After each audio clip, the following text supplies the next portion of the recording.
2025 w Krośnie trwają na całego na scenie VBN. Bawcie się ludzie, tak się bawi Krosno. Kto nie mógł przybyć do Krosna, niech żałuje. Tłumy ludzi, proszę Państwa, na rynku w Krośnie, na krośnieńskich juwenaliach, koncerty hip-hopowe, młodzieżowe, pełno młodzieży, święto studentów, pana całego. Także na scenie koncert, a po koncercie VBN wystąpi Kali, a po koncercie Kai Seamsonem, proszę Państwa. Także prosto, bawi się nieźle, przestało padać, całe szczęście. Impreza będzie bardzo udana. Jest udana.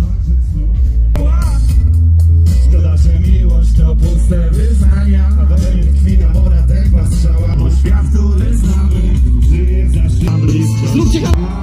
Swój, lecz we szczęście beze mnie, niech serce mi pęka.